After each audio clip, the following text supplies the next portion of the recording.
Ever notice how ads always pop up at the worst moments? When the killer's identity is about to be revealed.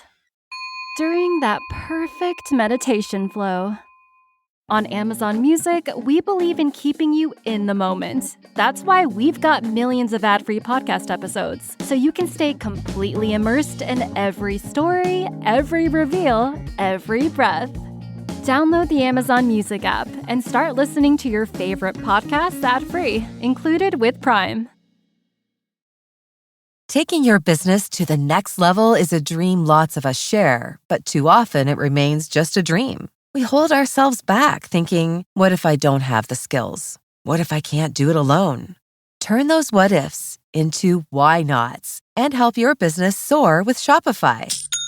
Shopify is the commerce platform behind millions of businesses around the world and 10% of all e-commerce in the U.S., from household names like Mattel and Gymshark to brands just getting started. With everything you need in one place, Shopify takes the stress out of running your business. Plus, their built-in marketing tools make it easier than ever to find new customers and keep them coming back. Sign up for your $1 per month trial and start selling today at shopify.com/lifestyle. Go to shopify.com/lifestyle.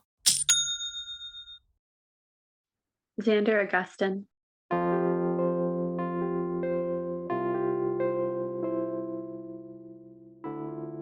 He was so tiny, but so perfect. Welcome to Still a Part of Us, a place where moms and dads share the story of their child who was stillborn or who died in infancy. I'm Winter. And I'm Lee. We are grateful you joined us today. Please note that this is a story of loss and has triggers. Thanks to our lost parents who are willing to be vulnerable and share their children with us. If you're listening to this podcast, just know that on our YouTube channel there are pictures and videos that are related to the stories that are being shared. Subscribe and share it with a friend that might need it, and tell them to subscribe. Why? Because people need to know that even though our babies are no longer with us, they're still a part of us.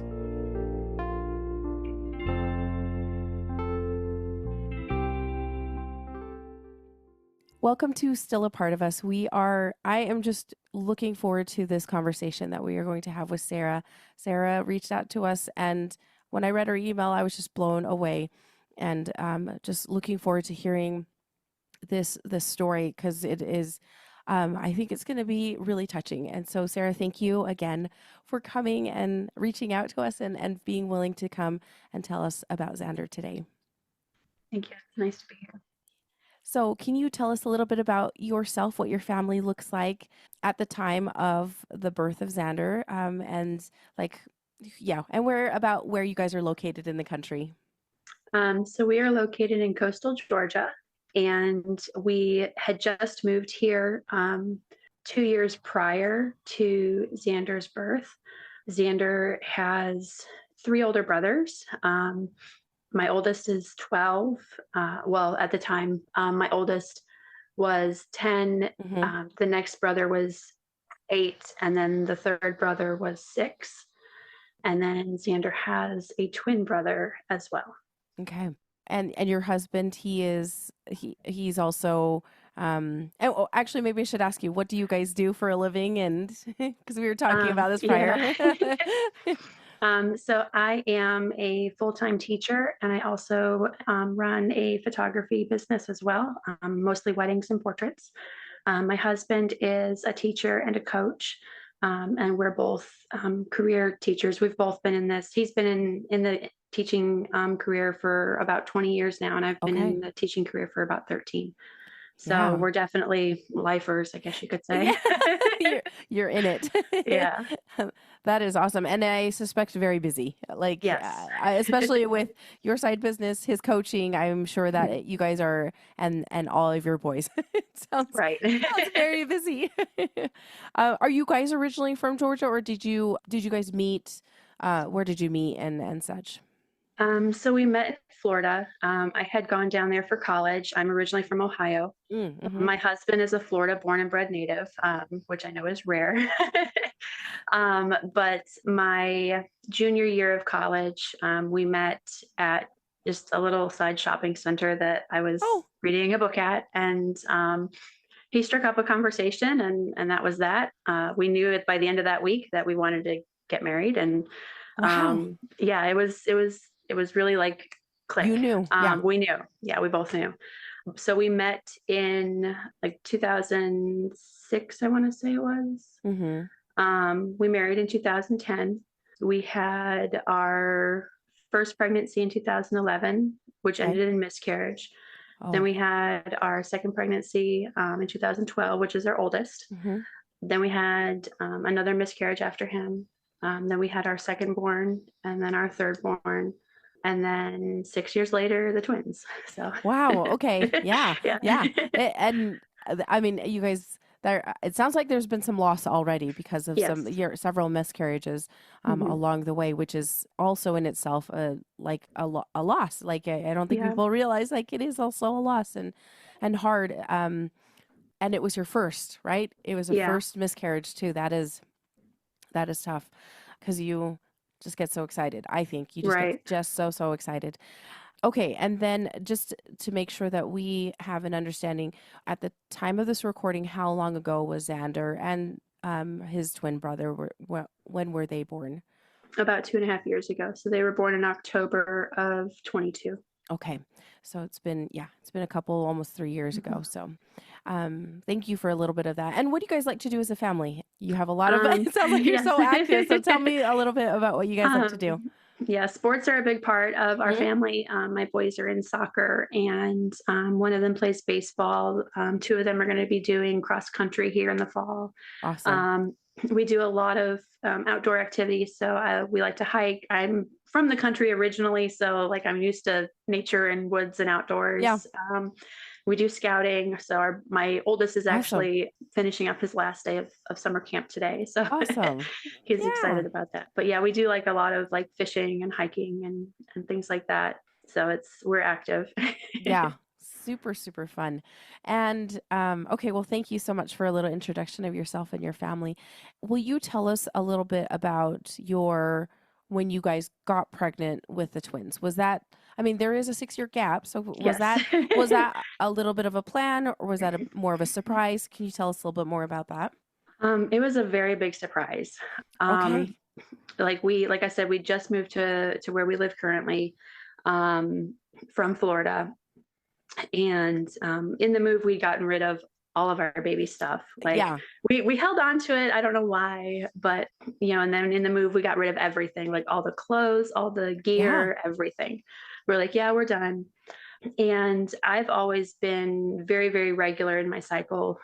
So we did natural family planning to both attain and avoid pregnancies throughout the years. Okay.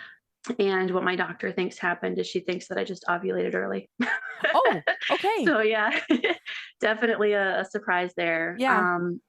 And I can remember being really, really scared to tell my husband that I thought I was pregnant. Because I was like, he's going to freak out. Like, we're finally at this part where we're like financially sound and everything's going great. And now I'm pregnant and this is just catastrophic.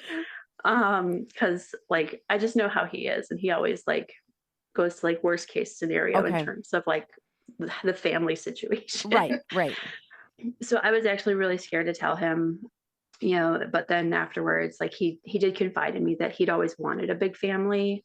So that was kind of like, okay, I wasn't like, I was scared for nothing, but, but yeah, definitely not planned. And it was actually really cute the way that we told like my parents and everything like that. Cause I had like a little onesie that said, I was a surprise. And then a second little one that says, I was definitely a surprise. Cause at first we didn't even know that it was twins, but, so we were even surprised in that regard when we found out that it was twins. Yeah. So I'm assuming just took a pregnancy test when you suspected. Yeah. And it came back that it was positive. You told your husband a little fearfully, not fearfully, but just like concerned it might not go so well. I actually told my best friend first. I was like, you did? I think I might be pregnant. She's like, oh boy. Yeah, those big gaps. You're just like, oh dear, okay. We're ready to do this again. Okay, and then did you have a kind of a quick appointment to just make sure everything was okay? Any blood work or anything like that? I had, being that we just moved, I had to find a new OB. Okay. in our current city because, we're 2.5 to 3 hours away from where we used to live. And so when I finally found one, I called them and they're like, okay, well, when was the last cycle? And then they're like, okay, well, we'll see you 10 weeks out from that. And I was like, really? And they're like, yeah, 10 weeks. And I was like, okay, well, is it possible for me to be seen sooner? Because I have, I have antiphospholipid syndrome, which is a clotting disorder. And, my previous OB, they always wanted to see me at 6 weeks. And they're like, nope, this is our standard 10 weeks. And I was like, okay. Okay. And that was the first thing that went wrong. Yeah. Okay. So then when you did get seen at 10 weeks, just a new OB, right? All Yes. completely. Yeah. And so tell me how that went when you actually did go in for that appointment. Yeah. So when we went in, they actually did the ultrasound first before I even met the OB. Okay. Yeah. So it was really backwards to how we were used to things. And so whenever she pulled the screen up, I was looking at it and I was like you could see, I was like, oh my, that's not one baby, that's two babies. And I had this look of oh my gosh on my face. And she's like, are you counting? And I was like, yes. And she's like, and I was like, there are two, aren't there? She's like, yes, there are two. And I freaked out. My husband freaked out. I don't So think your husband was there. He was there. Yes. Okay. He did go with me, which was odd because we had scheduled it to where it was a week that he was actually home because with it being summer, it was June. He travels in the summer for baseball. So it was a rare opportunity that he was there with me. He was actually leaving that afternoon. Yeah. We're normally very level-headed people, and I don't think I've ever cursed more. I was so shocked. He may have dropped a couple of choice words. I think our tech kind of blushed a little bit. But yeah, it was definitely a surprise. And I looked at him and I said, you jinxed us, because every single pregnancy prior to this one, he'd always ask me, what if it's twins? And he didn't ask me that this time. It's his fault. Yeah. So it was definitely, we were very, very surprised. Oh my goodness. Yeah. Yeah. And in that ultrasound, of course, with it being twins and that being our first experience with twins, we didn't really know what all the standard protocols were and all that. And so one of the things that she was looking for in that ultrasound was to see whether or not there was one placenta or two, right, and then one sac or two sacs. And she actually could not figure out if there was one placenta or two.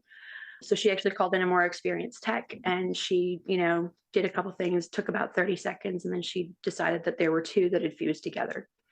Okay. And that was mistake number 2. Okay. So because I learned, in hindsight, that if a woman who is pregnant with twins is seen between weeks 6 and 8 of the pregnancy, you can tell for certain whether or not the pregnancy has 2 placentas or 1. Okay. After that 8-week mark, it becomes increasingly difficult to tell. Gotcha. Because there is a high probability that the placentas fuse together. And so in our case, they had labeled us die, which means 2 placentas, 2 sacs, when we were actually MO-DIE, which is 1 placenta, 2 sacs.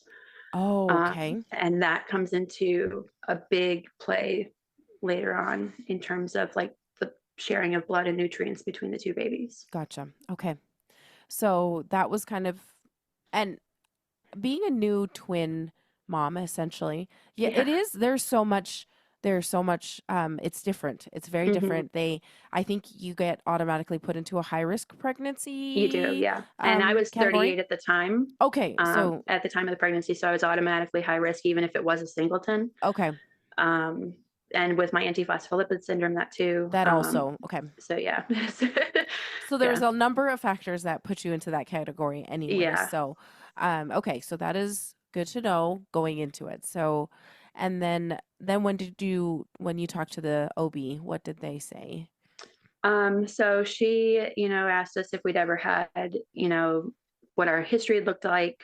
We talked in detail about my previous losses and how they were caused by the antiphospholipid syndrome, which for people who don't know, that type of autoimmune disorder basically sees the fetus as a parasite.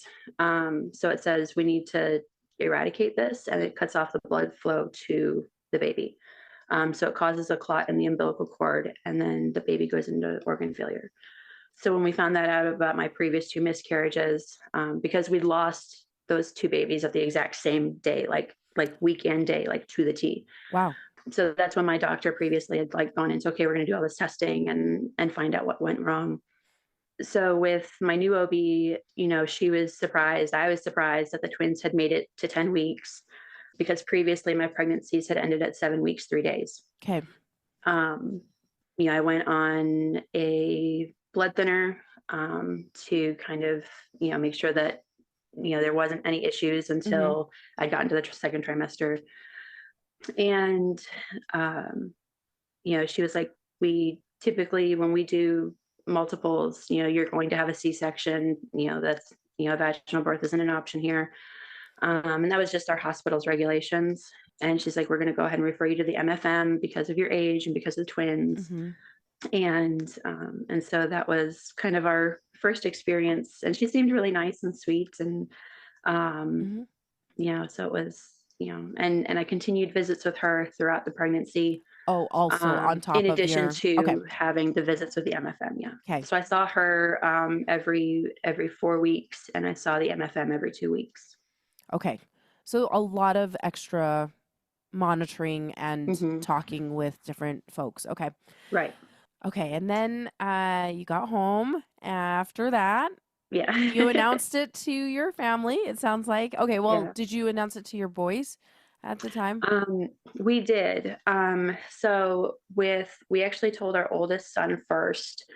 And whenever we told him by himself, specifically because like leading up to that, he's kind of going through those preteen years, had just started. So he was more emotional than typically. And so I was like, okay, I don't want him to like worry that he's not gonna like have enough mom time. And so I kind of like phrased it as like, I want you to be my big helper. And, I'm gonna, lean on you sometimes, and you're going to get to help me, and you're going to be kind of like the man in charge and that sort of thing.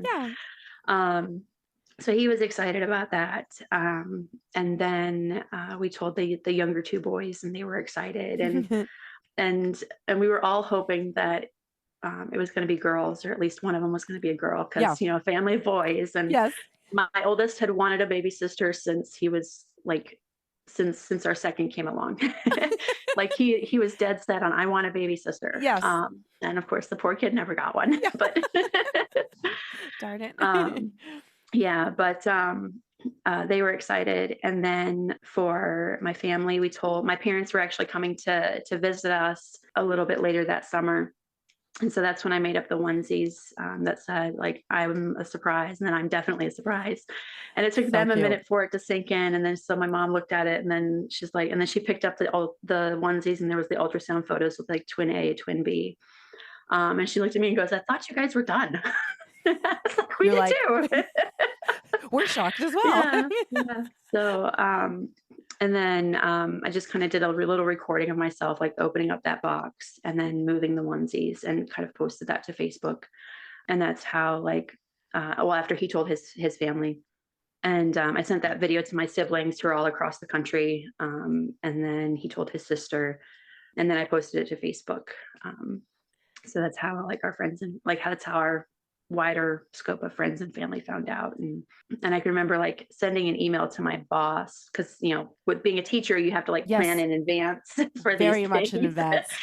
So I can remember emailing my principal like at the beginning of that summer, and just letting him know the due date and all that. And it was actually going to be pretty convenient, because they were going to induce me like right at the end of the semester, so that I would be out. Like my first 2 weeks with the babies at home would be Christmas break. So yeah, it was actually like going to be perfect timing. Before everything happened. So that is great, actually.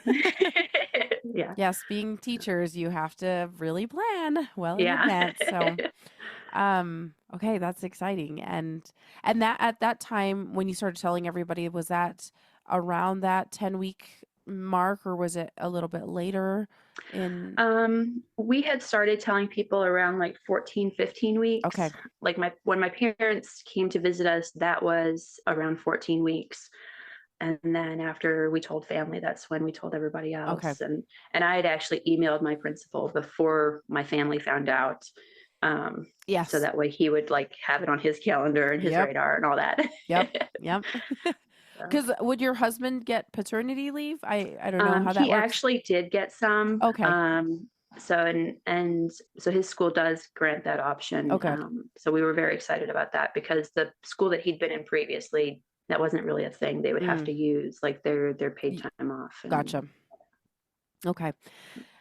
Okay, so then you are being checked out pretty regularly. How are you feeling at this time? I just don't know if you got sick before, like with your other pregnancies, or if this one was a little different. And so I'm very fortunate. I never had like a lot of morning sickness with my previous pregnancies and only had like a couple of strong cravings here and there. With this pregnancy, I was a lot more nauseous than I had been with the previous ones. And of course, after we found out that it was twins, I was like, okay, that makes sense now. double, yeah. With this pregnancy, I really didn't have very many cravings at all. I honestly can't even remember if I craved anything, which is odd because with each of the other pregnancies, I specifically remember things that I craved. So it was a little weird to me that this one I didn't have any very strong cravings. I was really, really tired a lot with this pregnancy, more so than I had been with the other pregnancies. I slept a lot. Like I can remember coming home in the afternoons and like putting the TV on for my kids and be like, don't leave the house and, and taking a nap. Yep.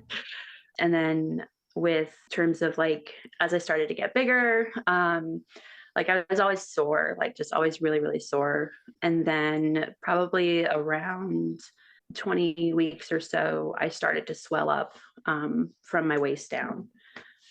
So that, like a lot of swelling. So that was another thing that like I talked with my OB about, I talked with the MFM about, and they're like, oh, well, it's twins, extra blood flow, yada, yada. And, in hindsight, that's, not great. Yeah. So curious, when do they do the anatomy scan around the same time? I just don't know if there's issues with space and growth and that type of thing. Is that about typical, or do they do it? So they, we actually had ours done at, I want to say like 18 weeks. Oh, okay. And we actually did opt for the genetic testing prior to that. Okay. Because we like just to kind of rule anything out, make sure that like nothing was wrong. And then of course we wanted to find out whether or not it was like what the genders were. We were all really hoping for at least one girl. And quite honestly, like when I got that report back, I was actually in Ohio with my family, and because it was right after my parents had come down, we'd driven back up to Ohio with them because we spend at least a month up there every summer so that my kids can, play with their cousins and stuff like that. Yep. And I can remember sitting at their dining room table when I got the text and I opened it up and it was 2 boys. And I was like, oh. And like, I honestly felt a bit depressed. I was like, I'm going to give myself like 2 days. And like, I was depressed for 2 days. And, my oldest, like he was right there with me. He was all disappointed. And, and, so he and I had a moment like, where we just sat, we cried because, we grieved that girl because we knew that this was going to be my last pregnancy. And, but after that, we got excited with the, matching outfits and stuff like that. So, and then around 18 weeks, we had the anatomy scan to confirm that it was 2 boys. And so at that point, we started to play around with names, and we knew that we wanted 2 names that went together. Oh, okay. So, we kind of, started through that, and my husband was starting to make his list and I was starting to make my list. And so, yeah. Awesome. So you guys didn't choose anything per se at that time, just started creating lists. Right. And it was probably around week 25. So a couple weeks before they were born that we actually decided on their names. Okay. Xavier and Xander. And we had decided that baby A was going to be Xander and baby B was going to be Xavier. And at the time, like now we say Xavier and Xander, but at the time we'd always said Xander and Xavier. Okay. So we'd always said them in alphabetical order. Yeah. I was going to say, I was like alphabetical order, and that makes sense. That And would then help me. and then we let the boys kind of pick one of the middle names. So they picked Xavier's middle name, which is Austin. And then after they were born, we picked Xander's middle name of Augustine after my husband's father, so my father-in-law. Oh, awesome. Because that was his middle name. That's great. Yeah. Family name there also. And they match really nicely. Actually, Yeah. So they were both all of it. So they were both XAP in their initials. So it was like all these poor kids. Yeah. That is awesome. Okay. So then, and tell me, with the genetic testing, did everything look okay? Did they, everything was fine of, that kind of the major things, right? Yep. Everything came back fine. So the only concerns that they had were during the ultrasounds, because even from our very first ultrasound at 10 weeks, there was a slight size discrepancy between the two babies. Oh. So in the first several months, Xander was measuring about a week behind Xavier. Okay. And so that was something that they were kind of like, we're going to kind of watch and see how this goes. And as I started to get into the later and later appointments with the MFM, that window of distance between the two babies started to get bigger and bigger. So they had, at first they were like, well, maybe it's, because that, maybe they're just small to begin with. And then Xavier started to drop in size expectancy as well. He started to get a week behind schedule. And then they're like, okay, well, now it's getting a little bit more concerning because now both babies are dropping. Right. And they really couldn't figure out what was going on because they're like, this type of thing shouldn't be happening because they're not identical. Like, they're not monochorionic, they're dichorionic. And so they were never running any of the special Dopplers that they should have been running. Right. In order to pinpoint what was actually going on. So they never even had that confirmation from that very original one that they had at 10 weeks. Is that right? Right. So they were just going on off that assumption, essentially. Okay. Yeah. Wow. That's okay. Yeah. Frustrating. Yeah. I can expect you. Yeah.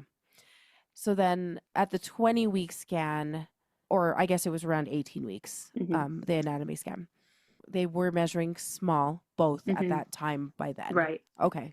Right. So Xander was about 2 weeks behind Xavier, and Xavier was 1 week behind normal gestation. Gotcha. Okay. So they were aware that they were a bit smaller. How was everything else, anatomy wise? Anatomy wise, everything looked okay. They didn't see anything that was concerning. So there was nothing whereas in later scans, Xander had developed high drops. But at the 18-week scan, nothing looked out of the ordinary. Okay. They were both moving around well, and so things looked good, and that's why they were like, yeah, we're just going to keep watching it. So. Okay. And were you starting to feel them at all? Yeah. I actually started to feel them earlier than that, especially if I was laying still. And based on where they were, Xander was down further in my pelvis, and Xavier was up higher. So I actually felt Xavier a lot more than I felt Xander. And even as the pregnancy continued, I could tell, okay, well, this, baby B, Xavier, he's going to be our feisty one. Yeah. And Xander was always very chill and, and even in the ultrasounds that we had, Xavier was always moving a lot, and Xander was always very a little movement here and there. And sometimes they said, well, maybe that's just because he's so far down, and Xavier's kind of got him in a tight spot. But a lot of times I think too, maybe it may have been the taps and that sort of thing. So yeah, which is okay. We're gonna get into that a little bit more. So can I just confirm that this was about had you just started school you're back into the next so we're back year. In school at this point. Yeah. Okay. So I want to say it was late August, early September, somewhere in there. Okay. And you were starting to swell from the waist down. Okay. Yeah. Any other things that were concerning along with that? Not really. They didn't really have anything that they were looking for or checking for. I know that my right ankle had started to get a lot of spider veins. And like my right leg had swelled so much that it turned purple. Oh, yeah. And I was like, okay, I told my OB, I was like, something's like, I'm worried to have a clot. yeah. And so I went for an ultrasound. They did a full ultrasound of my leg from hip all the way down to ankle and found nothing. They're like, it looks perfect. Like everything's clear. We don't really know why this is happening. And, come to find out, it was like the type of condition that the twins had. It was one of the external factors that you see in mothers who have twins with this type of illness. So that was another kind of flag that was missed. So yeah. Dang it. Yeah. It's just like Yeah. looking at all these things that are just Mm-hmm. not great. Okay, so you're going along, you're being checked still every 4 weeks with your OB, every 2 weeks with the 2 weeks, yeah. MFM. Okay. Right. And then are you guys planning, I'm actually just a little curious, were you guys planning a like a baby shower or anything of that nature because you got rid of all of your baby stuff? Yeah. Yeah, we were. Just curious. Yeah, we were. And it was my coworkers were actually planning one for us. Oh. Because there were a couple of us that were due right around the same time. Like two of my coworkers, one was due in November. Another coworker, his wife was due in November, and then I was going to be induced in December. Mm-hmm. So they were planning to do our combined showers in early October. Okay. So yeah, and my twins actually came, before the shower. So that was Yeah. yeah. Yeah, that's hard. Yeah. That's really cool. I mean, and that poor principal, that's a lot of people out. Yes. Yes. But I will say he's always been really supportive of his teachers and their families, and so he's a great principal to have. Okay, good. Okay, so then tell us kind of how things progressed or anything that up until the time that you guys went into the hospital. Mm-hmm. Anything that kind of stands out that we might need to make sure is part of the story. Yeah. I think it's interesting that like one thing that always sticks in my mind is some of my students were always like, "You're always gone. Why are you always leaving?" Because I would always have my doctor's appointments in the afternoons. Oh, yeah. And so they were always like, "We have a sub again," and it was. And I can remember saying to them one time, like, kind of explaining like the antiphospholipid syndrome and all that to them, and one of my kids is like, "Oh, so you go often because like there's a high risk that like you or the babies could like die," and I was like, "Yeah," and it was it's kind of like, okay, I hate that was foreshadowing, but but that always kind of stuck in my mind after the fact. And so like every afternoon, and then once we got up to 24 weeks, I started seeing the MFM weekly because they wanted to monitor that size discrepancy a little bit closer. And then my husband hadn't gone to any of the other appointments with me since that very first one. So I'm going to all these scans like by myself. And it was the regularly scheduled appointment at 27 weeks that everything went downhill. So when we got to the 27-week mark, Xavier was still measuring at 26 weeks, so still a week behind. But Xander was now 3 weeks behind Xavier. So he was only 23 weeks in gestation. And it was at that ultrasound that the technician discovered that there was a lot of fluid around his organs. And that was the very first appointment that we had an ultrasound tech do an MCA Doppler, which is the only way to detect whether or not a set of twins has a condition called TAPS, which is Twin Anemia Polycythemia Sequence. Okay. And essentially that means that one baby has too many red blood cells and the other baby doesn't have enough. Yeah. And so they're severely anemic. And for the baby that's polycythemic, it means that their blood is too thick. And these are the Dopplers that we should have been having all along. The entire time. The entire time, yeah. Which means that they would have been able to catch it much sooner, which means we would have had options such as interuterine transfusion, where they would have done a blood transfusion within the uterus for the babies. For the one, okay. Right. Would they do anything, would they do anything for the baby that was getting too many red blood cells? Because that poses, Right. It's extra stress on the organs. Yeah. Okay. So what they would have done was they would have introduced like a solution to thin the blood for the baby whose blood was too thick, and they would have transfused in red blood cells for the baby that was anemic. Yeah. Okay. Of course, you learn about all those things afterwards. Sure. Yeah. But at that 27-week appointment, it was too late for us. Whenever she finished, she was like, okay, I'm going to go ahead and I know that she was doing an MCA Doppler at that point because she'd actually turned the audio up because she was listening to the blood flow within the umbilical cords. And that was the first time I'd ever heard anything similar to a heartbeat. Prior to that, we'd never heard any type of heartbeat or anything like that from either of them, which I guess is standard practice with them because I guess the technology that they used to use for like listening to heartbeats and whatnot is actually proven to be detrimental to the babies. Oh, okay. So that's why we didn't get to hear a heartbeat or anything like that before.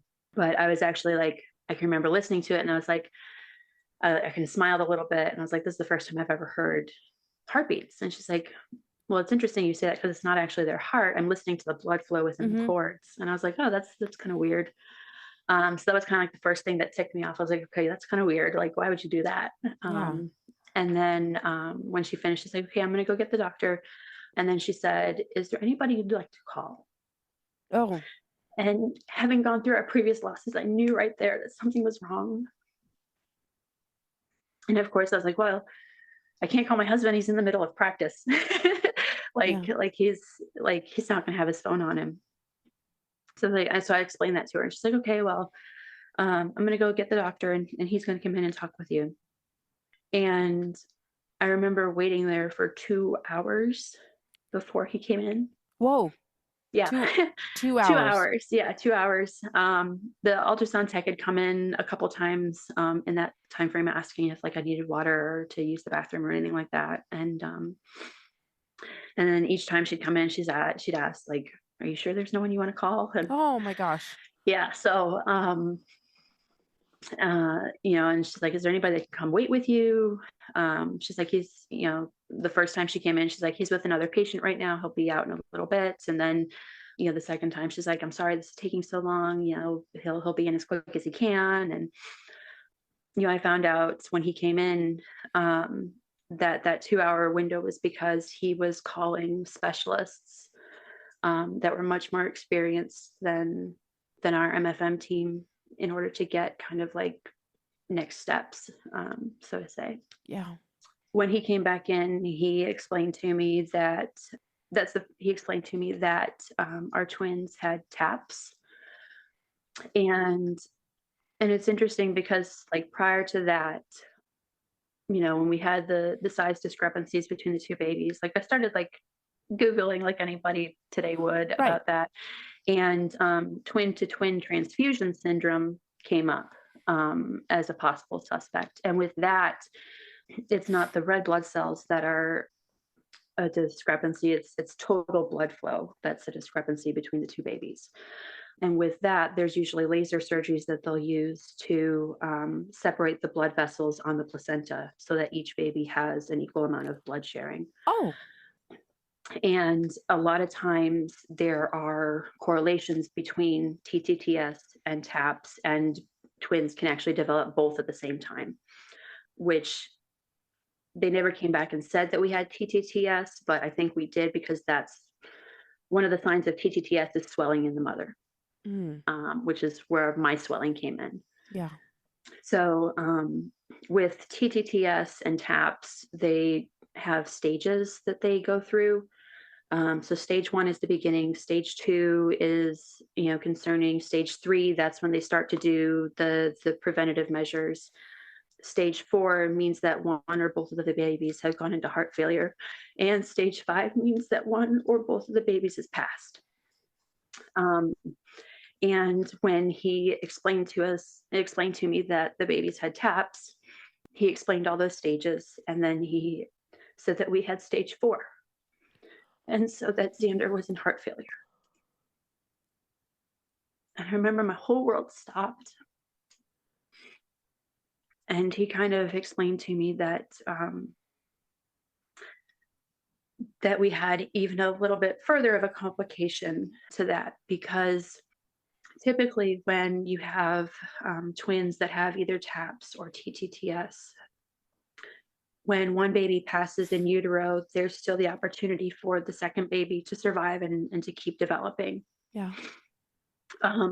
But with our babies, the way that they had attached to the placenta, the one umbilical cord was actually attached to the other at the placenta. So they kind of like merged together. Yeah. And so when we were going to lose Xander, we would simultaneously lose Xavier because his blood supply would be cut off. And at that point, again, he's like, "Are you sure there's nobody we can call to like come be with you?" And like at that point, I was like, "Well, my husband should be done with practice at this point, so let's go ahead and call him." And so my poor husband had to get all of this information over the phone. Oh. And so then the doctor kind of explained to us kind of like our next options. He's like, "We don't know how long baby A is going to be alive. It could be a couple of days. It could be a couple of weeks. You have a couple of options. We'd like to get you admitted. So you can either go home and pack a bag and come back. We're going to put you on monitoring. We're going to, start steroids. Hopefully, maybe that'll help. And, whenever we see that, baby A is starting to go, then we'll do an emergency C-section and see what we can do outside of you." So my husband and I made the decision to be admitted immediately. And that's the only reason that we still have Xavier. Because I can remember being walked, because the MFM's office was connected to the hospital. I can remember being walked through the back way into the labor and delivery ward. And I remember when we were in the elevator, there was a baby that was being brought down in their car seat. They were going home, and the baby was so tiny. And I remember thinking, like, that's what mine's going to look like. And then thinking, no, wait, mine's not going to look like that because mine's not going to be here.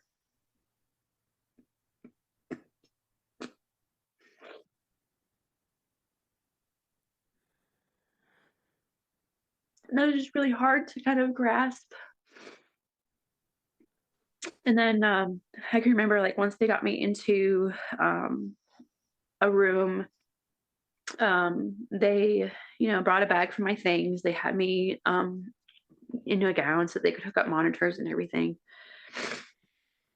I remember calling my principal and I got a hold of the assistant principal, and I let her know what was going on, and that I wasn't going to be into work the rest of that week or for, a while. Yes. And then the person I called right after her was, I called my mom and let her know what was going on. And then I called my assistant photographer, because I was supposed to have a wedding that Saturday. Oh. And this is all happening on a Wednesday. Yeah. So I called him and I was like, "You're going to take over. You're going to be the lead, get whoever you want to assist you because this is what's happening." And then from there, like I texted out kind of like to our circle of friends and like our church family, and that we needed prayers and we needed a miracle. And that kind of started like the chain of prayers and texts and things like that came in. And just kind of like for timeline's sake. So my appointment was at 2:00. And so at 4:00, I was checked into, I was admitted into about 4:30, I was admitted into the hospital. At about 5:00, they had me hooked up to monitors. I'd had to sign like all of the waivers and stuff for, emergency C-sections and all that. And then my husband and I were trying to kind of coordinate, like, okay, like picking the kids up from school and and like what to do with them, like where to take them, who to watch them, because being in a new city, we have no family around. Right. Like my family lives up in Ohio, his family lives down in Florida. And so like the whole idea was, probably be in the hospital at least a few days before any progress is needed. And when one of the MFMs came in to kind of like look at everything, she was really concerned that Xander wasn't moving and that his heartbeat was really, really faint. And so then at like 6, I remember it was right around 6 o'clock because my husband had called and he decided that he was going to take the kids down to his mom's in Florida. And she had said, so I was on the phone with him because he was telling me that he was going to take them down there. And that's when she looked at me and she says, I'm calling it. You're going to have babies. And so I had to tell him, I was like, honey, you need to turn around. Like they're taking me into the OR. Like Right. they're going to do the C-section. Like, and it turns out like she made that call because Xander's heart had stopped. So, so she had made that call. And so like, I can remember like being on the phone with him and him like freaking out, like, what am I supposed to do? Like, I was like, get the, knock on the neighbor's door, see if they'll watch the kids. And our neighbors were very super sweet. They had a daughter who like babysat our kids regularly. And so he actually had to like turn around on the interstate and like go like all the way back up to our house, and like call them like as he was driving and explain to them what was going on. And then the hospital is like 40 minutes away from our house. So yeah, so he didn't even make it there into the hospital in time. So he missed everything. But I can remember like being on the phone with him as they're like pulling all the cords out of the machines and like wheeling me out. And everything was so fast. Like everything was so fast. I can remember being in the OR and they did a spinal block because like, this is what we have time for. And there were so many people. There were quite a few physicians. There was a whole slew of nurses from the NICU that were there ready to take both babies. When they were born, Xander was born at 6:34 p.m. Yeah, it was like I tell you, it was fast. Like I was in a daze. I had no clue like that anything could go that fast. That was like 4 hours before you were at your appointment. Mm-hmm. Like that is crazy. Yeah. And I can remember like the room was so quiet. Like it was silent. When Xander was born, they said, okay, baby A is out. And they started resuscitation. And they were able to get his heart started. They were. So that, and they didn't tell me that any of that was going on. Like they didn't tell me that his heart had stopped. They didn't tell me that they had to resusc him. They didn't tell me any of that. They had just said like, we need to go. And then at 6:36, Xavier was born. They said, baby B is out. And this was, 27 weeks. So like, yeah. And of course they were 26 weeks and 23 weeks. Yes. In actuality.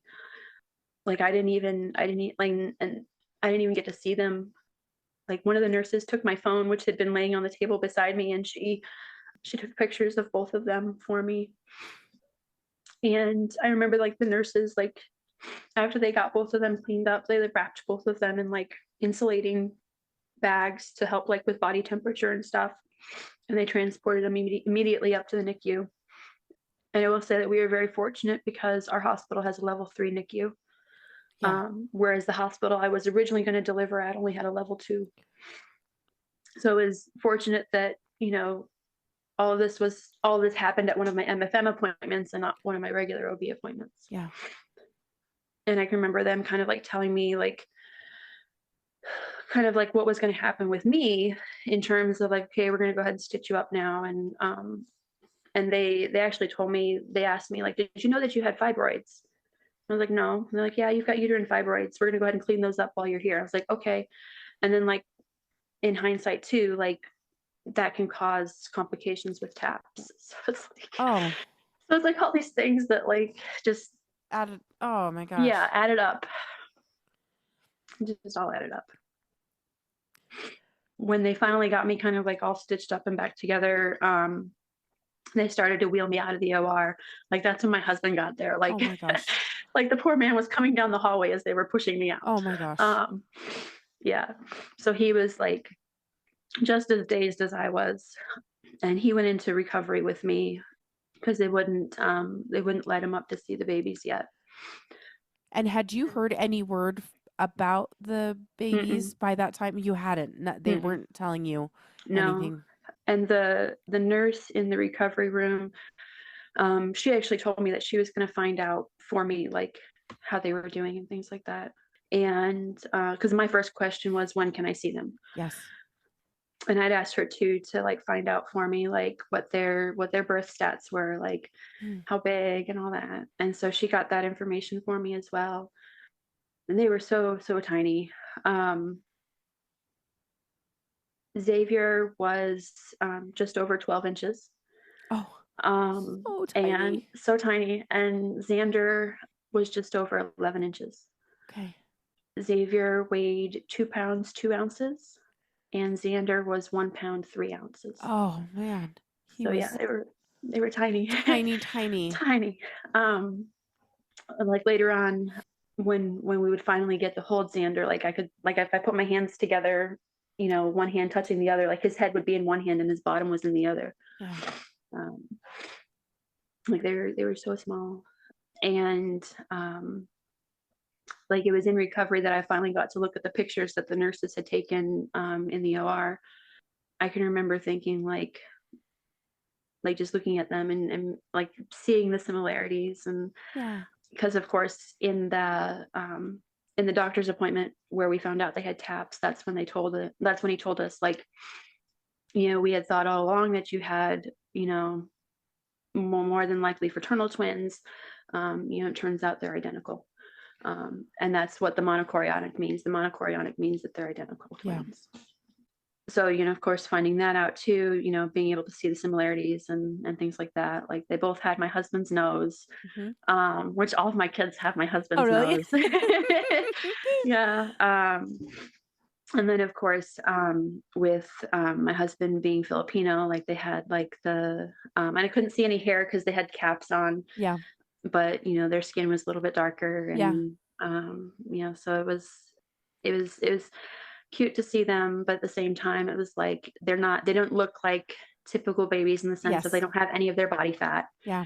We could see the physical difference that the TAPS had caused, because in TAPS, one baby will have red skin because of the extra blood cells, and one baby will have white skin because of the lack of red blood cells. And so I could already see there between the two of them, the coloration difference between the two. So even though their skin was a little bit darker because of my husband's nationality, you know, like there was a red tint to Xavier and a very pale, like ashen looking color to Xander. So, you know, when they got us when I got out of recovery, they put me in a room that wasn't on the main maternity hallway. Okay. And I think that's because like with that hallway, it was mostly like babies that were in the rooms with their mothers. Right. And the hallway that I was on was more so for patients whose babies were in the NICU. And I think that there was like another unit that shared the hallway with us, like a heart unit or something. Gotcha. Okay. But you know, it was definitely a quieter hallway. Yeah. And I remember the first time they took us into the NICU, it felt like a maze. And I was like, how am I ever going to remember how to get here? Because you have to like go through one set of doors and like down this long sneaking hallway and through another set of doors and down another long sneaking hallway. And I'm like, I'm not going to remember any of this. And when we got to the NICU, it was the way that the NICU is set up is they had, our babies were in the older wing of the NICU. So they had two wings, they had A and B. And our babies were in A. NICU B was like individualized Oh, rooms yeah. for the babies, whereas NICU A was like The common yeah. areas. Okay. Yeah. Where like, and there were like 4 areas within that unit. And so our twins they had them in the same pod, so that they were within the same room, so to say. Um, but Xander was at the end of one row, and then there was like a little alcove where Xavier was, and then the next row started on the other side, and you had the nurses station in the center. And so they were relatively close, but still not close enough to where we could be like between the two of them and be able to like simultaneously touch both. Gotcha. Both were intubated. The type of ventilator they had Xander on was a more sensitive vibration ventilator. So like the way that the neonatologist explained it to me was that like his body appeared to vibrate more than a typical ventilator, but she said that it was actually gentler on his lungs and on his organs because of the frequency of the ventilation. Okay. So she's like, I know it looks rough, but it's actually better for him. Okay. And so like, being brand new to the NICU, like none of our babies had ever been in NICU before. They'd all been full term. They'd all been healthy. And like we were kind of apprehensive about like, okay, well, like what are we allowed to do? Like what, like, and of course they're all hooked up to wires Everything. and everything. Yeah, they've got monitors on every appendage, and they had feeding tubes. They had the vents, and because of how early they were, they had little caps that covered their eyes, and so it was like it was kind of surreal because like even though they were there, we weren't like really seeing them. Yeah. And like I can remember asking like I know we probably can't hold them, but can we touch them? And even that was limited because of like how delicate they were still. Yeah. So like we could only touch them, and they call them their touch times. We could only touch them during certain points of the day, and at that point of the day they would do everything like change the diaper, take the temperature, adjust the basically any vital stats that they needed to get that they weren't getting off of the monitors. Gotcha. And so it was at that time that we were allowed to like put our hand in and touch, and even that was limited because like we couldn't stroke their skin because that was abrasive, so we had to just like kind of like rest our hand on them. And then we had to limit the amount of time that our hand was on them, because every time that we had our hands through the opening in the incubator, it would let cold air in. Yeah, okay. So it was limited how long we could touch them when we could touch them. Okay. And so that was hard too. Yeah. Yeah. The neonatologist had told us that they were both very fragile, that they were both fighting an uphill battle, and that whether or not they would come through would depend basically on their stamina, and whether or not the baby themselves was going to fight for life, essentially. And Xavier was given a 50% chance of survival, and Xander was given a 5% chance of survival.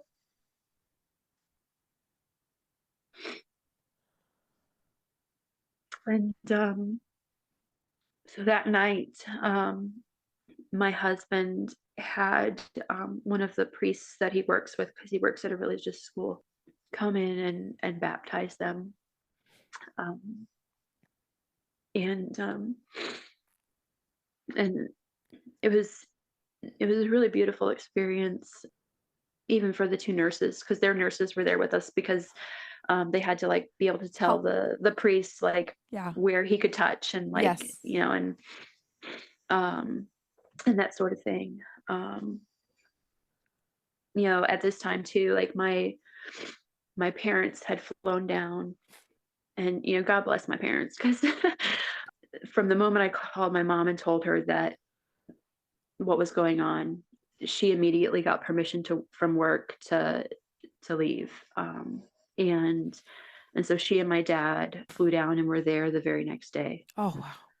The night that they were born, we still didn't have, anyone to kind of like watch our kids overnight. So my husband did drive them down to his mom's, which is about 2.5, 3 hours away from where we live. So our kids were actually in Florida when Xander passed away, which was hard telling them that over FaceTime. Yeah. But yeah, I can remember just sending out to everybody for prayers. Like, we just need prayers. Yes. So, I can remember that first night when because my husband had stayed at his mom's in Florida after driving the kids down. So my dad actually stayed in the hospital with me. And then the next morning, my husband came back to Georgia and stayed with me. And it was that night that we'd gone to sleep, and somewhere between 3 and 3:30 in the morning, one of the NICU nurses rushed into our room and woke us up. We had completely missed all of the phone calls because our phones had been on vibrate. And me having been medicated, Yes. like I didn't hear it go off at all. No.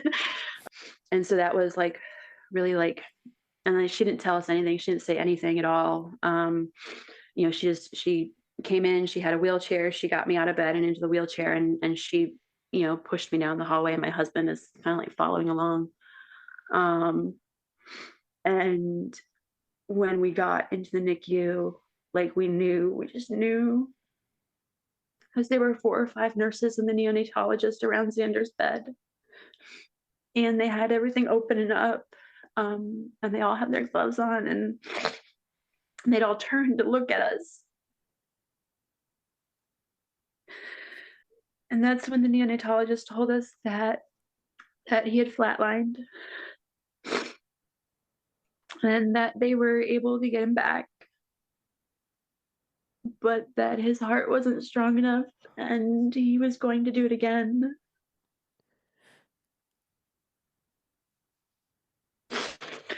And we had 2 options. He could have them resuscitate again, but his quality of life would be vegetative. Or we could let him go.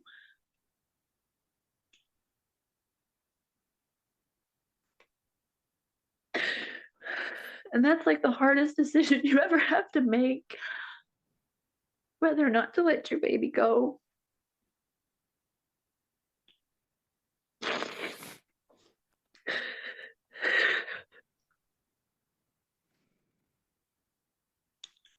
And I can remember, like I couldn't even speak.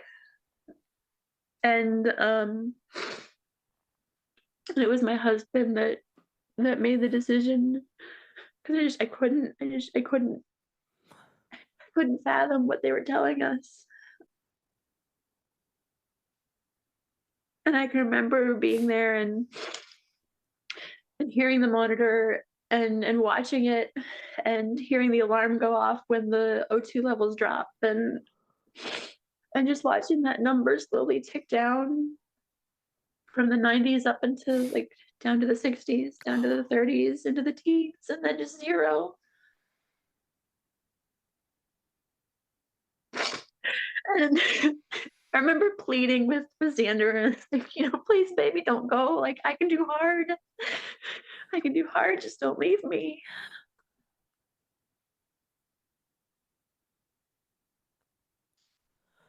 And then after he died, like, I remember just having kind of like an out-of-body experience. Like, it was almost like I was looking at us instead of looking at him. And I can remember just like having like a silent wail, like just like wailing, but like it being like no sound at all.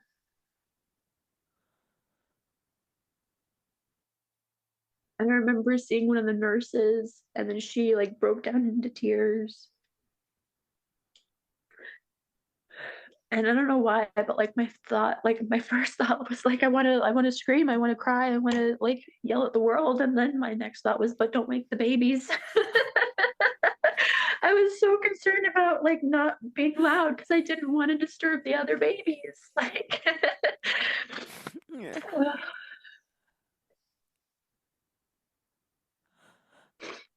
and we had like the most beautiful staff of NICU nurses ever. It was about 4 a.m. at that point, and I called my neighbor, who's also a professional photographer, and she had offered to take pictures of the Oh, boys if anything happened. And so I called her, and it was like, and I remember it was like 4:01 when I called her, and I said we lost Xander. And she's like, I'm on my way. And like, and she was there. She must have flown because she was there within like 30 minutes. Um, and so all of the pictures that we have, you know, with him and of him is because she was there for us. yeah. And I remember the nurses, and it's funny because like I remember all their names. Like I remember all their names. Xander's nurse, she was very, very sweet. She spoke to us and she spoke to him like he was still alive. You know, she's like, we're gonna take off all of your cords. We're gonna let mama and dada hold you. And you know, she wrapped him up for us and put him in my arms. And I can remember we just cried. And then she's like, I'm gonna go ahead and pull his little feet out and we're gonna do some footprints. And so they did footprints on a sign that said like, my baby you'll always be. And then she did foot and hand molds of his as well. And I absolutely love those because like it got every little detail. You can see like all the little lines on Yeah. his fingers and on his knuckles and on his toes, and it's just, like, it just shows how perfect he was. And I can remember thinking too, like at that time, being very raw and in the moment, so angry. Like in my head, I was like, I was so angry, and in my head, I was saying like, "Why are you doing this? Like, why? Like he's gone, he's dead. Like, why are you doing this? Like, I was like, nothing's gonna bring him back. None of this matters. None of this matters at all." And I'm so glad that she did all of that, and I'm so glad I kept my mouth shut. um, because you know that's all that we have left of him. Yeah. With you know, and at the end of that night, we got a box of all of his little things, and I was angry, and I was like, I don't want to go home with a box. I'm gonna go home with my baby. Um, but it's a beautiful memento that we have. Like we have like the diaper size that he was wearing, and we have like the blanket that they'd wrapped him in, and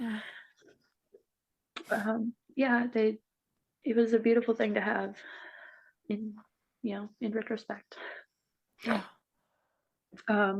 And after my friend showed up to do pictures, they had Xander swaddled, so that we were holding him. And she had asked the NICU nurses if it was possible for us to hold both babies and get a picture with both babies. And I'm so glad she did that because that's the only time we have of them together. And it was a whole ordeal in and of itself because Xavier's still being hooked up to everything. Yes. Like it literally took 6 people to like move him and all the wires into the seat, like which was right next to his unit, and to be able to hold both of them together.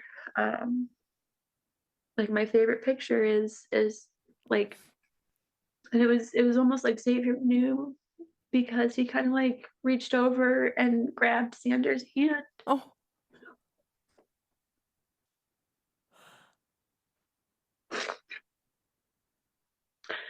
And that's like another instance where you can see the correlation with the taps because you can see the difference in their skin tones. Yeah.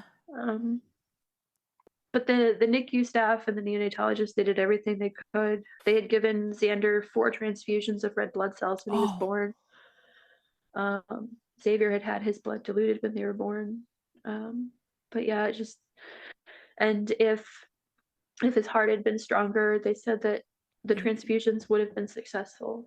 But his heart just, it was too far gone at that point. And the heart failure just took over. Oh,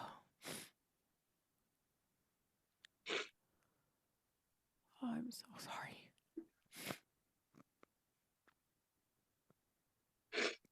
The next morning, like it was, so we lost him around, well, I made the call to my friend at 4, and then it was 7 when we went back to my room. And I know that because they were doing the shift change.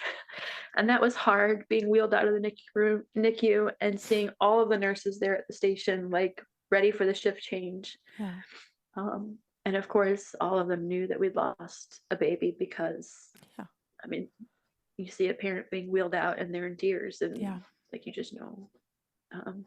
But going forward, we had just the kindest NICU staff.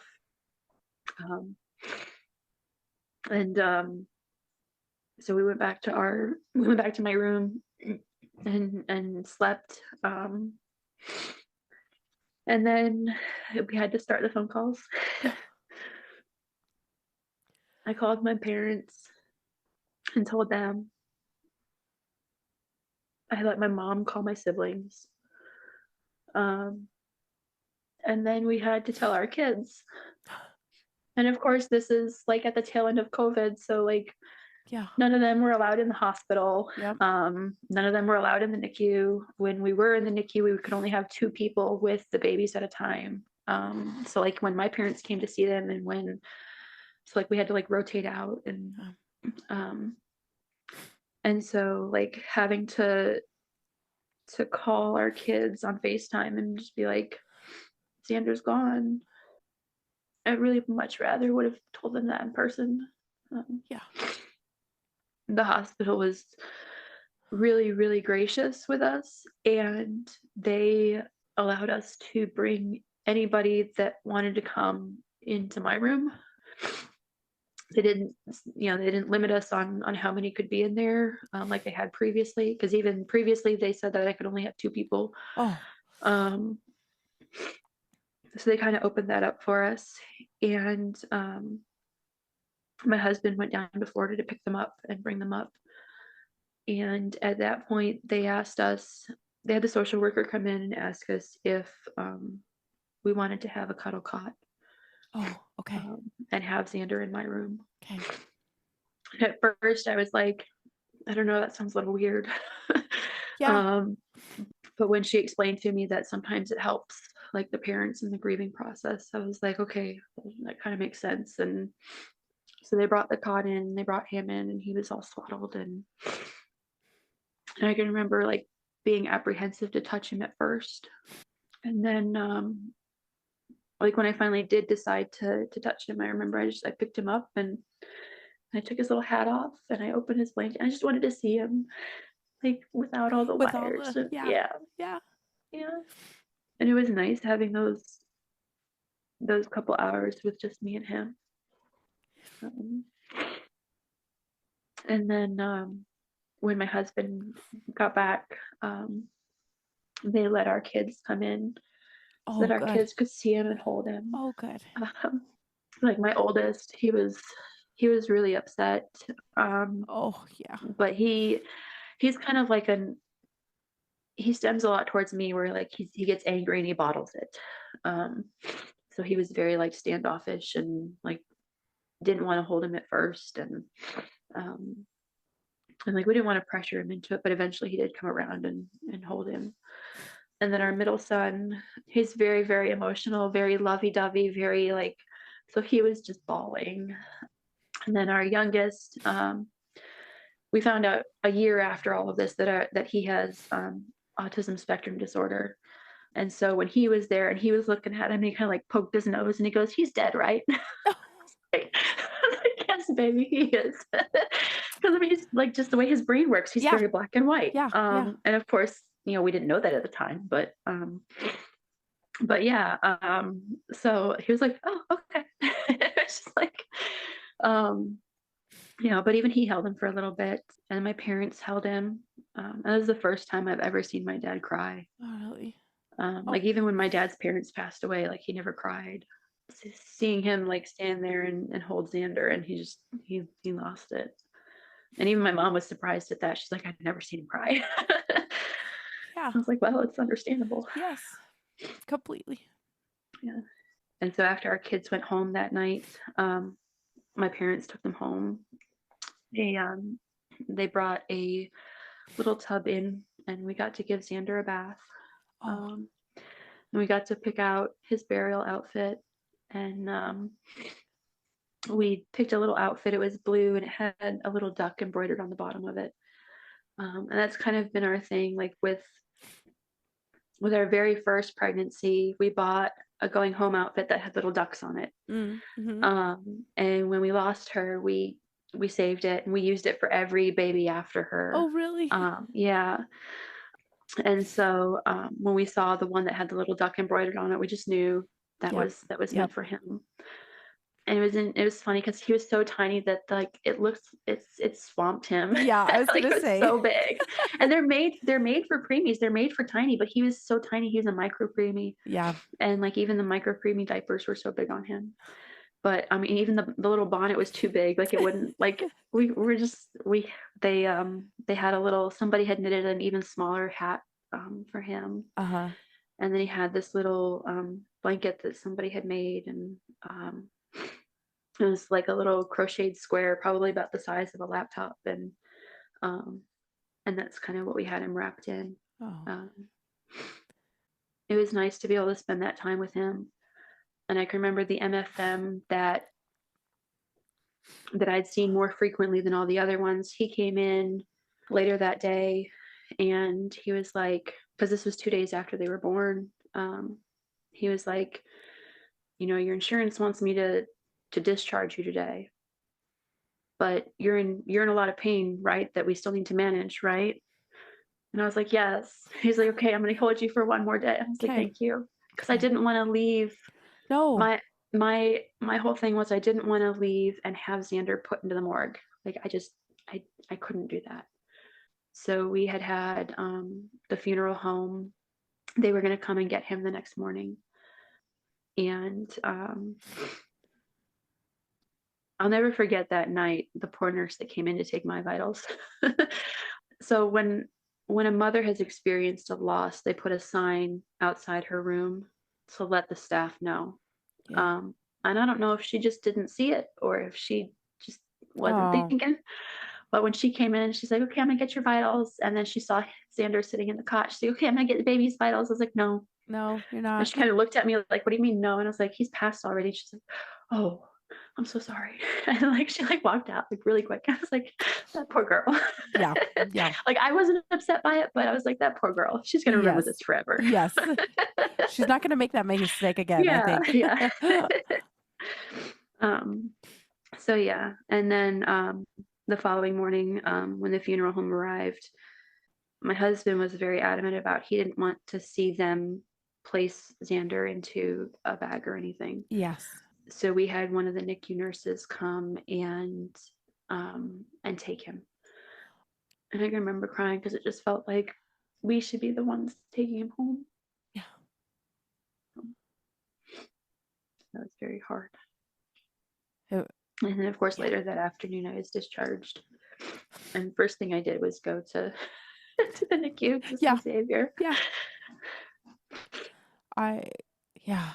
That giving your baby away back to the morgue or to the funeral home is horrible. It's just so and I'll hard. never forget what she told us too. She's like, I know how hard this is, and this is going to sound odd, but I don't wish that I could take your pain away, because so many people would always say, I wish I could change things. I wish I could take this away.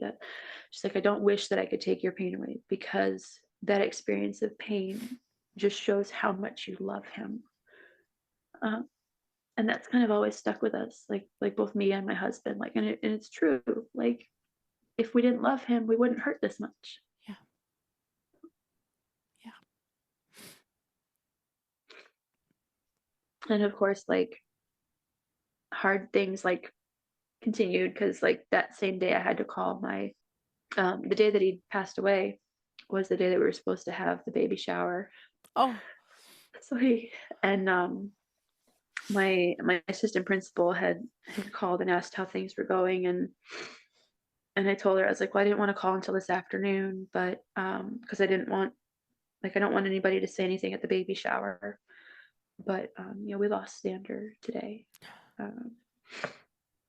And I can remember one of the ministry leaders at my church, she had called that day too and found out we lost him, and so then our pastor came, and the priests that my husband worked with, they came, and we really got wrapped in support from a community that we really weren't ingrained in quite yet. Yeah.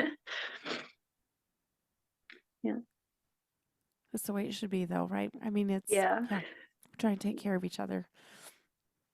Oh, did you end up, because Xavier was in the hospital, were you there quite often? I'm just like thinking about this.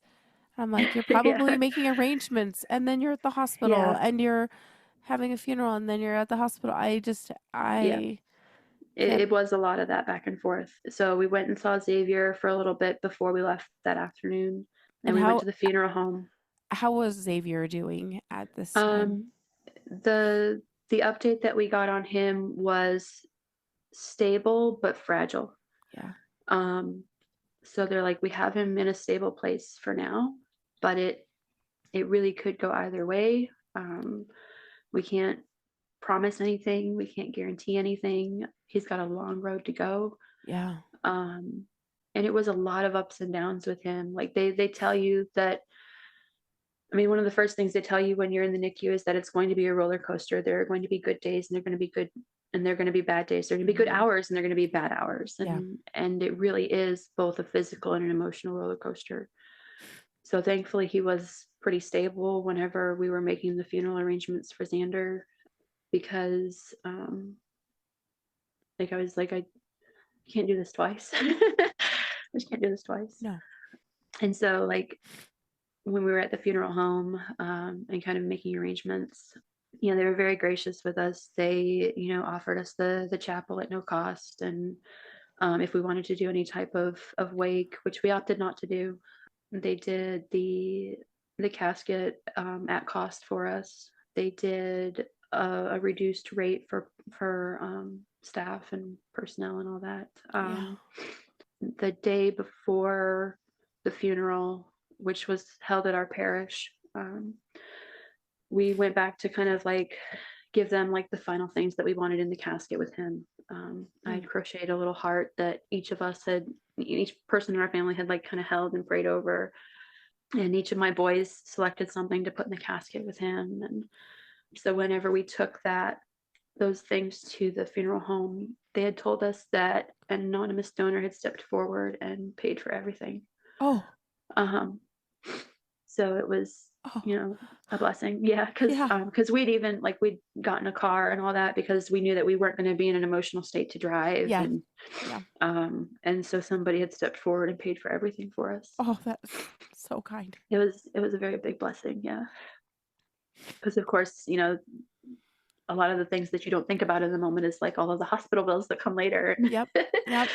So yeah, that was a really big help for us, and a really big blessing. Tell me what you guys planned for the funeral itself. So we sat down with our deacon and planned out the service. We chose a reading that was not traditionally done at funerals. Like it isn't part of the typical funeral rite we're Catholic, so it wasn't part of the typical funeral rite for Catholics. But we were pretty adamant about like, this is the one we want, because the morning that Xander had died, when we were still like holding him, like we'd opened a Bible and that was the passage that we'd opened to. So we did that as the second reading, and Jason carried the casket in by himself. as family. Like I was next to him, and then our boys were behind us, and my parents behind them, and his mom behind them.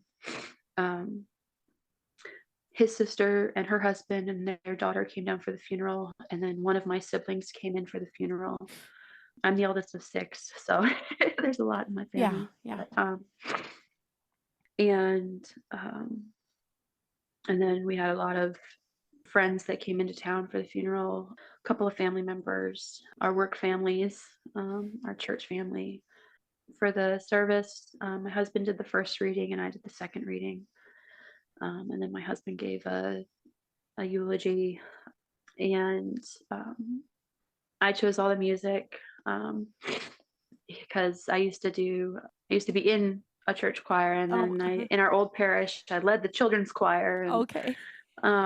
so it's like, and there were certain songs that I knew that I wanted, and certain songs that I knew I wanted to avoid because I would never be able to sing them again if if they were part of my son's funeral. Yep. It was a really beautiful service. And then we went to the cemetery immediately after, and we had him buried in the Catholic cemetery, and they had given us a plot for him at no charge. So our priests, and we had so many priests there, and brothers and deacons, and every priest from our parish was there. Our pastor led the service.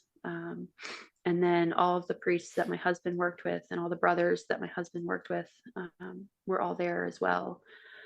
And it was really beautiful to see just the support that we had. Yeah. And most everyone came to the cemetery with us. And it's one of those things you laugh about later, but like where the infants section is, there's like a thin row of trees that separates the cemetery from a neighborhood. Okay. And there were 2 gentlemen in their backyard having a very inappropriate conversation. And one of the funeral home employees like went over to the tree line. He's like, "Hey, we're trying to have a service here." And the guys were like, "Oh, we're sorry." Oh man.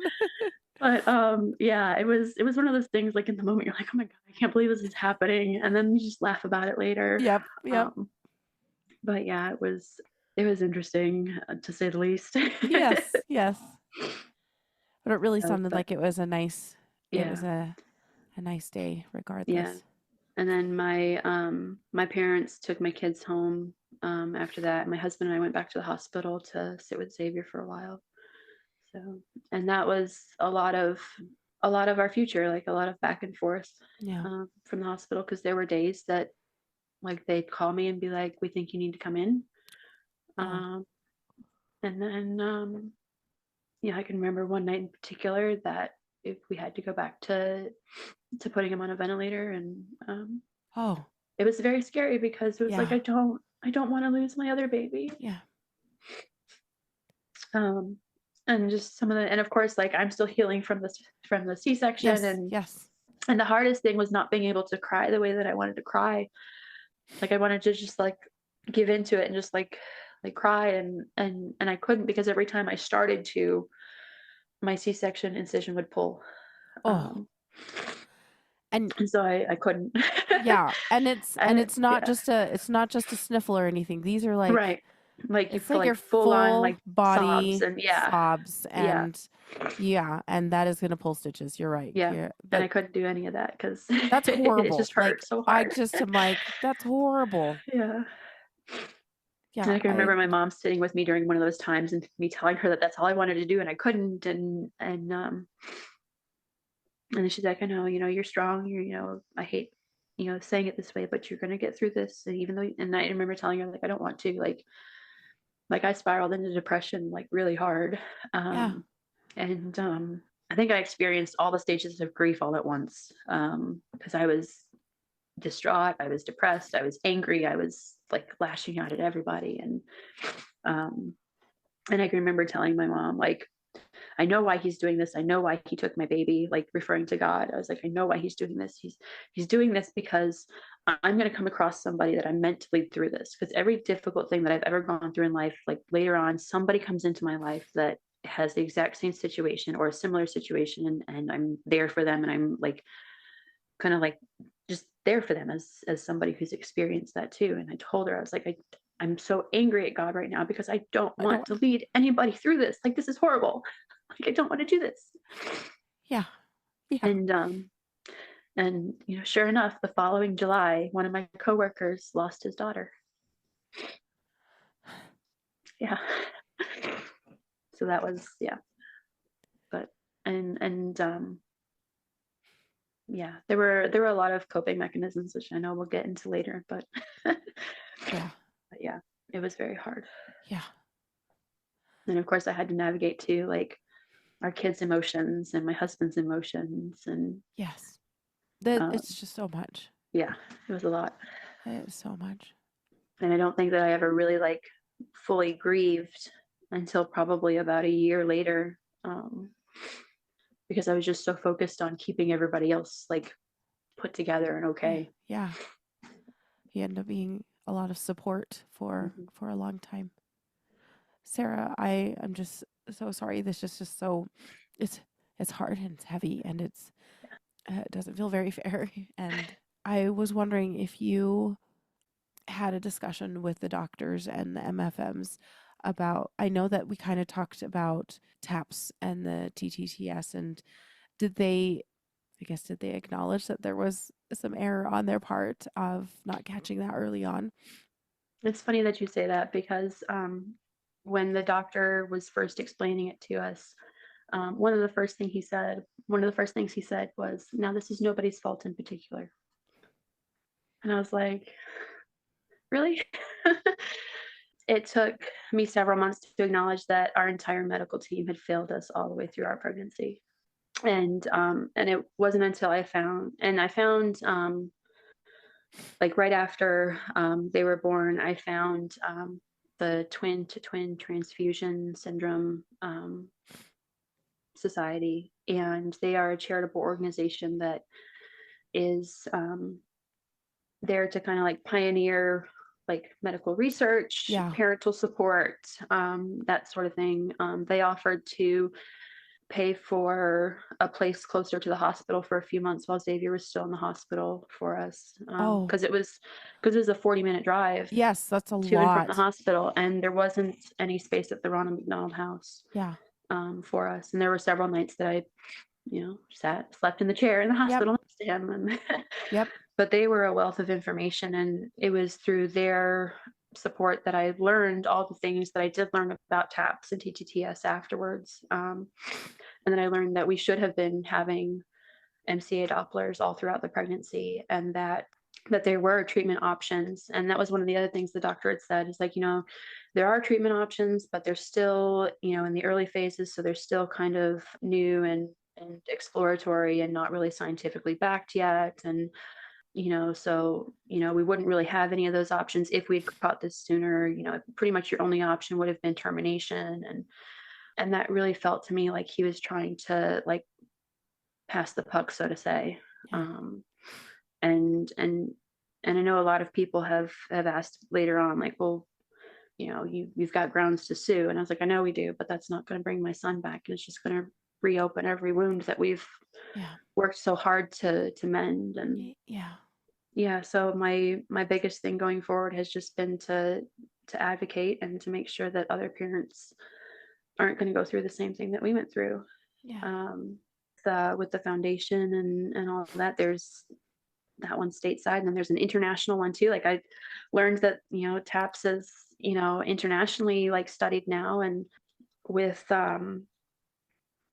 the disease itself, it's so new in terms of medical knowledge of it. Right. TTTS has only been known about since like the 1980s. Mm-hmm. And it was in the early 80s that the first laser surgery was pioneered for a treatment To be option. able to separate those. Yeah. Right. And sometimes it's successful, and sometimes one of the babies passes away, and sometimes both babies are lost. So it's not like a true like cure.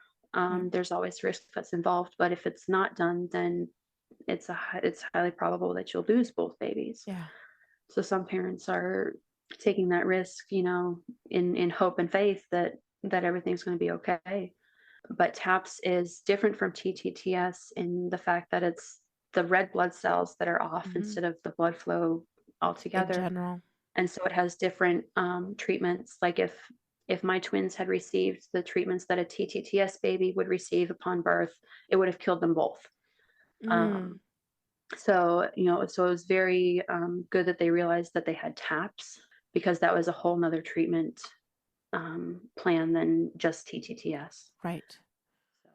And with worldwide advocacy now, we've been able to get it to where MCA Dopplers are now supposed to be standard procedure with twin pregnancies of same gender, because it's primarily identical twins that this affects. And to tell you how rare it is, TAPS happens in 0.3% of all twin pregnancies.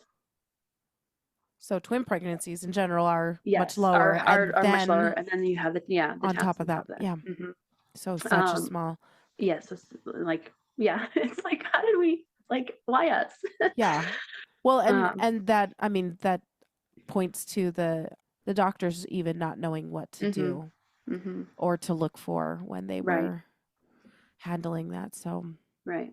And I did find out through my friend who's the photographer that came to take pictures for us. She had a client who was having a twin pregnancy probably about a year ago. And she was sharing with her that, and she sees the same MFM group that I saw because it's the only MFM group in our region. Okay. And so she was sharing with my friend that she now has an MCA Doppler at every visit. Oh. And she shared that it was because, and of course my friend asked her, why is that? And she had shared that it's because the practice had missed a condition that caused the death of one baby. Yeah. So it was they finally, so it's because of Xander's death that they now do this as standard practice with every twin pregnancy. That's great. So it's good to know that his death wasn't for nothing. Yeah. And that he had that big of an impact, and that our experience is able to save other babies. Yeah. But at the same time, it's why my kid? Yes. You're why? Yeah. I wanted him. Yeah. So, yeah. Sarah, I am just so sorry. And I really appreciate you telling his story, because it was hard. It was hard. Yeah. And, but I just wanted to ask before we close up this episode, is there anything you wanted to tell us about Xander specifically that you want to remember? He was really cute.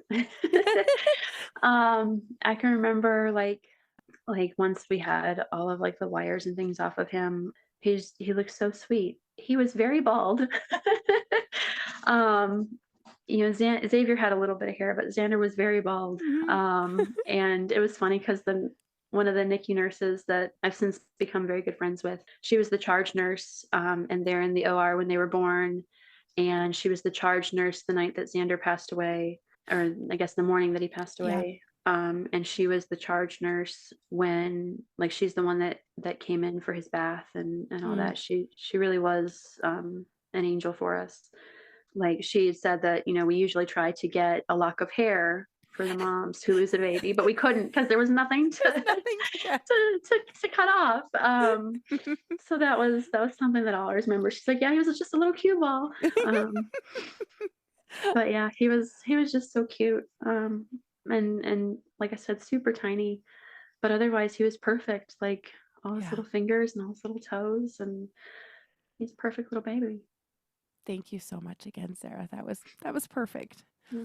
So thank you for letting me share his story. Oh yes, for sure.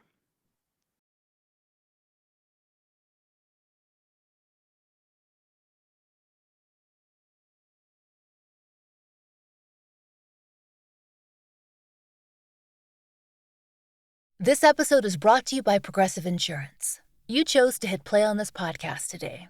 Smart choice. Make another smart choice with AutoQuote Explorer to compare rates from multiple car insurance companies all at once. Try it at Progressive.com. Progressive Casualty Insurance Company and Affiliates. Not available in all states or situations. Prices vary based on how you buy.